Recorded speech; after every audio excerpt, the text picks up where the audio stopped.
Dewasa ini kemacetan di kawasan pariwisata menjadi momok bagi wisatawan. Terlebih di Kabupaten Badung yang menjadi destinasi wisata sering terjadi kemacetan di titik-titik strategis.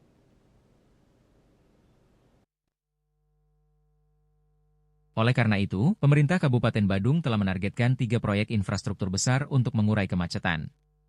Pembangunan infrastruktur jalan ini untuk menjawab keluhan masyarakat dan wisatawan terkait kemacetan parah yang terjadi di berbagai titik strategis.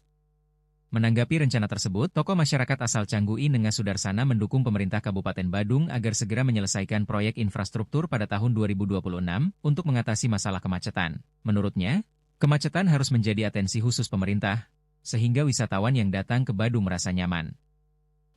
Kemacetan sudah barang tentu merupakan poin daripada pemerintah untuk memperhatikan dan untuk menguraikan kemacetan ini seperti apa yang dikatakan tadi bahwa Bapak Pati sudah akan membuat satu program terobosan yang disebut dengan infrastruktur, apa itu nanti dari Kuta ke dari Kuta ke Melasti, dari Kuta ke Pecatu, dari Kuta ke Nusa Dua, dari Kuta ke GWK, bahkan justru program yang terakhir Bapak bagaimana dia akan bisa mengurai kemacetan di Kuta Utara, yaitu akan membuat jalan dari Gatsu, tembus ke Mengui, tembus ke Canggu, itu salah satu infrastruktur yang akan bisa mengurai kemacetan. Maka dari itu saya selaku tokoh masyarakat sangat mendukung Bapak Bupati Badung untuk membuat program seperti itu dan harus terlaksana. Karena Bapak Bupati sekarang kan lebih banyak akan mencurahkan pikirannya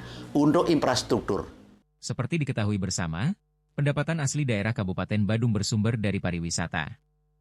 Oleh karena itu, Bupati Badung akan lebih fokus untuk membenahi infrastruktur, sehingga diharapkan mampu mengatasi masalah kemacetan yang selama ini terjadi di Kabupaten Badung.